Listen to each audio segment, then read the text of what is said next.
tribuna da Câmara Municipal tem, para mencionar aqui a realização neste último final de semana do Congresso Nacional do Partido dos Trabalhadores, e aqui agradecer a presença da companheira Marinalda, e eu vou reproduzir aqui parte do discurso da nossa, hoje oficialmente pré-candidata à eleição presidencial, à reeleição, a nossa querida presidenta Dilma Rousseff. Ela fez um belíssimo pronunciamento que está disponível nas redes sociais, no site do Partido dos Trabalhadores, e uma reflexão que eu acho muito importante a todos nós que somos pessoas públicas, a todas as pessoas que votam, né, a todas as pessoas do nosso país, que é uma reflexão sobre a ação política dela, a ação de governo, e que demonstra assim, muita lucidez nas propostas, no projeto que ela tem, no projeto político, e que vem fazendo e que se propõe a continuar fazendo pelo nosso país.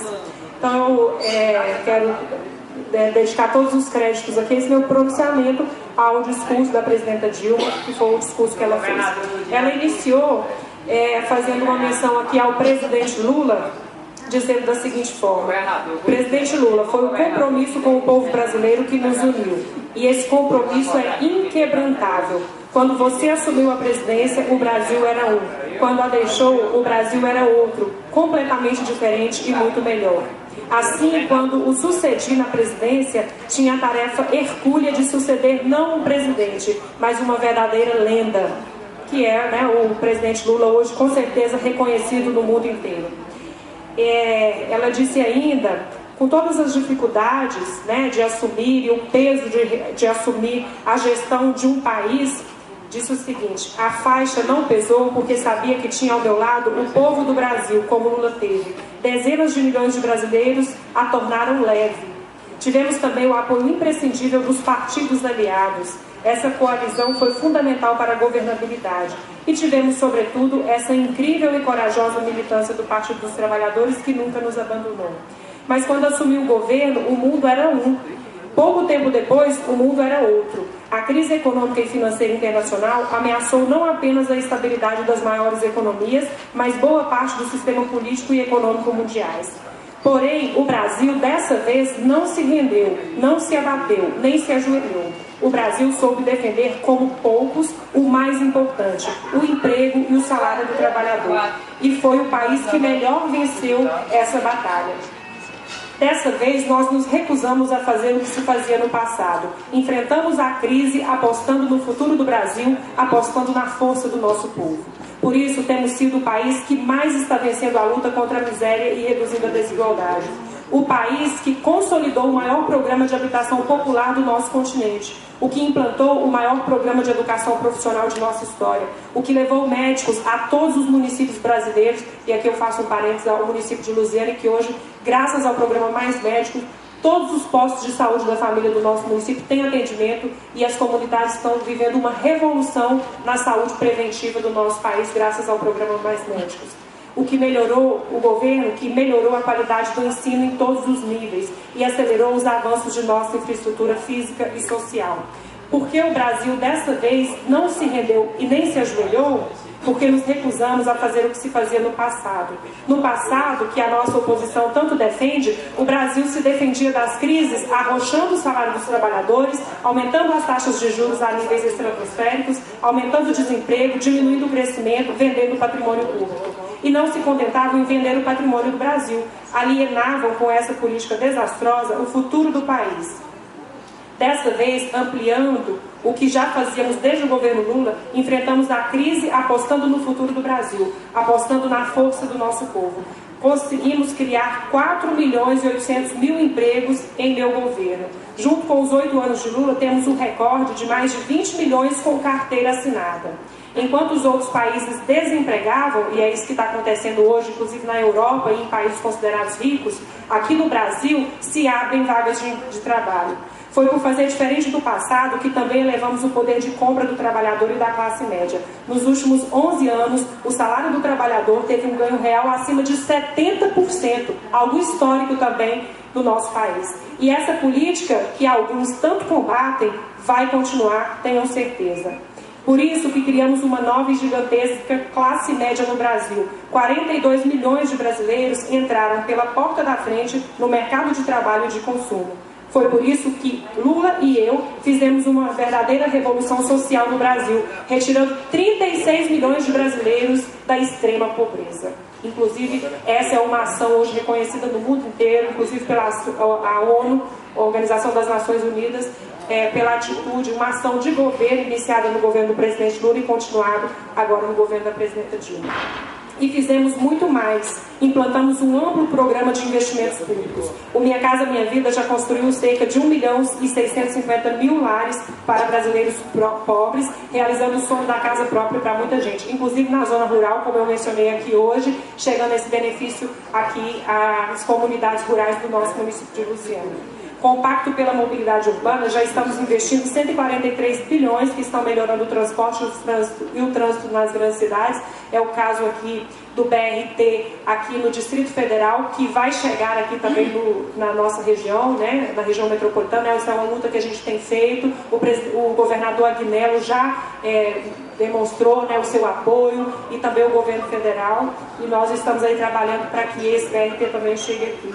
Com o Pacto pela Saúde e o Mais Médicos, estamos levando assistência básica de saúde a todos os municípios do Brasil. Em pouco mais de 8 meses, colocamos 14 mil médicos em 3.866 municípios, garantindo cobertura de assistência médica para 49 milhões de brasileiros. Com o Pacto pela Educação, o mais estratégico para o país, estamos fazendo um esforço monumental que garantirá o futuro de cada brasileiro e o futuro do país. E aqui eu quero fazer uma menção que boa parte das ações que hoje o governo do estado de Goiás defende e coloca como aí ação estadual, claro, respeitando a legitimidade de cada esfera governamental, mas hoje as reformas das escolas, as bolsas que são destinadas também, graças ao programa do governo federal, Pacto pela Educação. Com o Pronatec, o ProUni, o FIES e o Enem, construímos como nunca um caminho de oportunidades e abrimos as portas da educação para jovens e adultos, né? E hoje o Brasil tem um número recorde também de universitários. Com o Ciências Sem Fronteiras, abrimos o mundo para nossos estudantes se aperfeiçoarem. Quero afirmar que com a nossa decisão histórica de canalizar 75% dos royalties do pré-sal para a educação, vamos dar um salto de qualidade decisivo para a educação pública do Brasil. E aqui lembrar que a presidenta Dilma sempre defendeu 100% dos royalties do petróleo para a educação. Vereadora Ana Lúcia, vereadora Edna, vereadora Luzia, que são educadoras aqui. Infelizmente, no Congresso Nacional não foi possível passar os 100%, mas os 75% que foi o aprovado pelo Congresso Nacional também é algo já que representa um avanço. Nesse ponto, é preciso dizer uma coisa com absoluta clareza e convicção. Os governos do PT foram os que mais combateram e combatem a corrupção no Brasil.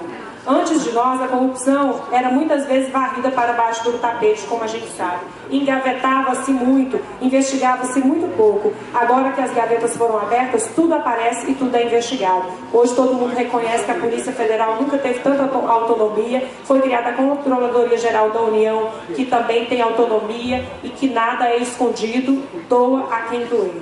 Não comprometemos o futuro do Brasil e do seu povo como eles fizeram. Ao contrário, apostamos que o futuro do país está justamente na força do povo brasileiro. Mas tem gente achando que é melhor voltar ao passado, em que os pobres e a classe média nunca tinham vez. São poucos os que querem isso. Mas tem amigos que falam muito.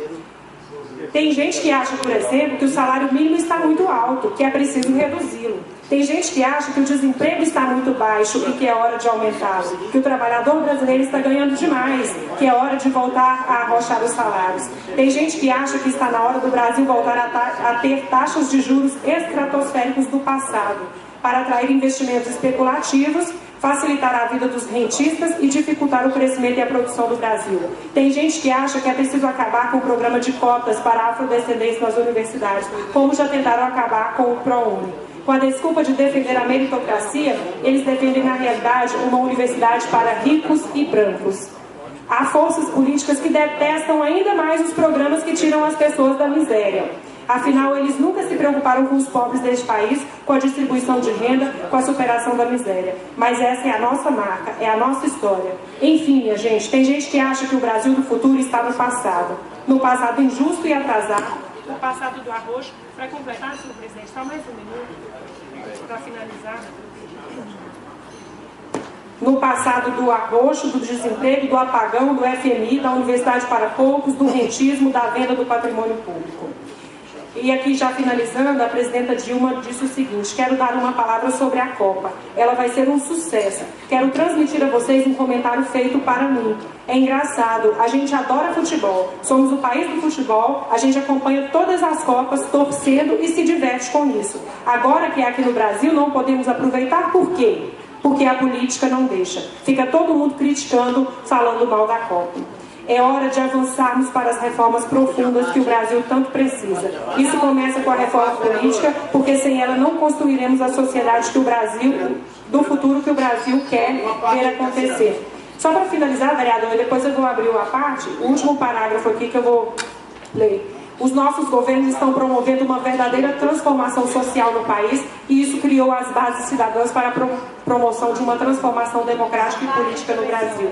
Encaminhei ao Congresso Nacional uma proposta de consulta popular que o povo brasileiro para que possa debater e participar ativamente da reforma política. Nossa missão agora é realizá-la. Nessa nova campanha presidencial, colocaremos a reforma política como algo estratégico e decisivo para o futuro da democracia brasileira. E, por fim, sabemos de onde viemos e sabemos para onde vamos. Temos a régua e o compasso das grandes lutas populares. Temos a bússola das eternas utopias libertárias e igualitárias. E em nosso sangue, o sangue que muitos de nós derramamos, corre a democracia. Então aqui é uma parte apenas, né, do discurso da nossa presidenta Dilma, trazendo um pouco dessa prestação de contas e colocando de uma forma muito clara e objetiva para a avaliação de todos que participam do processo político, de todos os brasileiros e brasileiras, o que tem sido feito e o que é proposto para que seja continuado. Afinal de contas, nós estamos aí vivendo um período de pré-campanha eleitoral e o debate político está